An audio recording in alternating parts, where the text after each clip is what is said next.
You're watching City News with me at 12 with Lucy Gape. Now for our top story. A report has found that black inmates at Wormwood Scrubs are disproportionately subjected to abuse of force.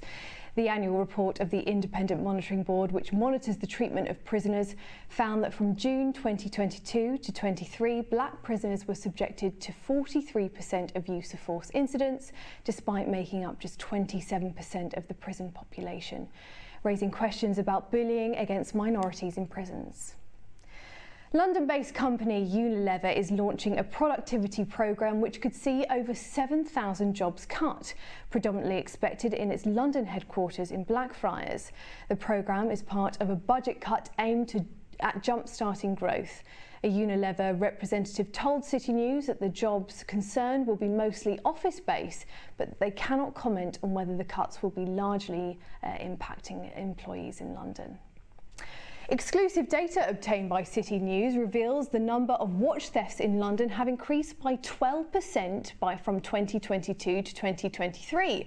Luxury watches have become targets for thieves, with data showing increasing levels of theft in London boroughs, including Westminster and Kensington and Chelsea in 2023.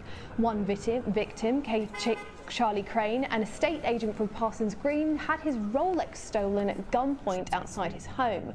The Metropolitan Police have launched operations to reduce the number of these robberies across the capital. Children with special educational needs and disabilities are missing school because of the delays to their health and care plans.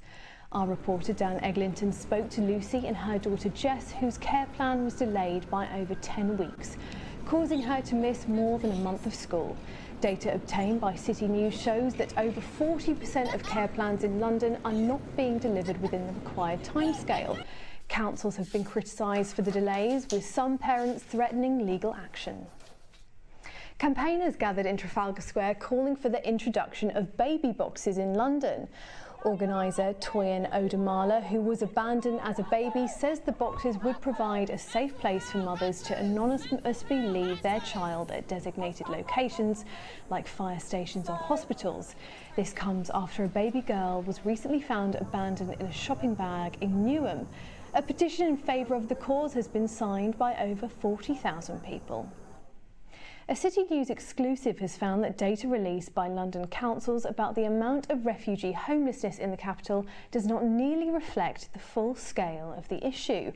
Shelters across the capital and at the forefront of the crisis are saying that refugee homelessness in London is far bigger than the data suggests.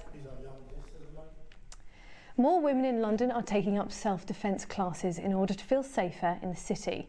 That's according to organisations across the capital, with some saying numbers have more than doubled in the last year. Della O'Sullivan runs a self-defence class in Covent Garden and believes that the increase in attendance is due to the rise of high-profile cases of violence against women and girls.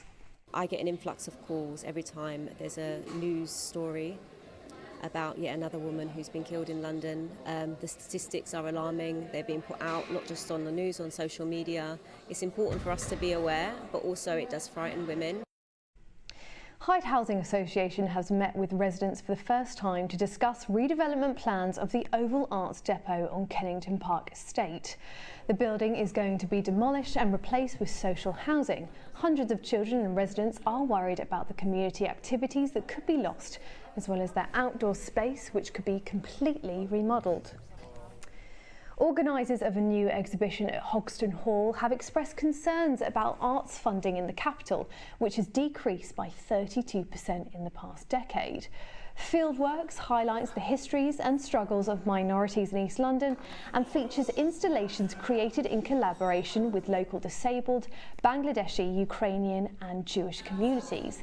The exhibition is a product of a £1.1 billion investment by the Mayor of London to make East London the new cultural hub of the capital. Cockney campaigners have been immersing children in the heritage of the East End after research by the University of Essex found that Cockney is no longer a common dialect. In a bid to preserve the dialect and culture, artists, campaigners and Pearly Kings are hosting workshops to encourage young people to engage with the tradition. The initiative is part of the Modern Cockney Festival, a grassroots campaign to celebrate and protect working class Cockney culture.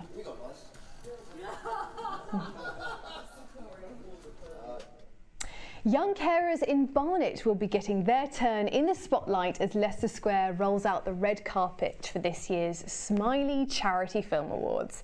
The film stars more than a dozen teenage caregivers supported by charity Barnet Young Carers and follows their day-to-day lives as they look after vulnerable loved ones in North London.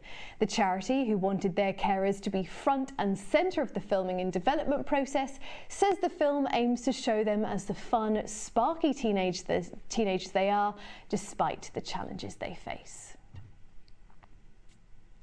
Thank you for joining me for our lunchtime bulletin. We will see you again at 3:30. Goodbye.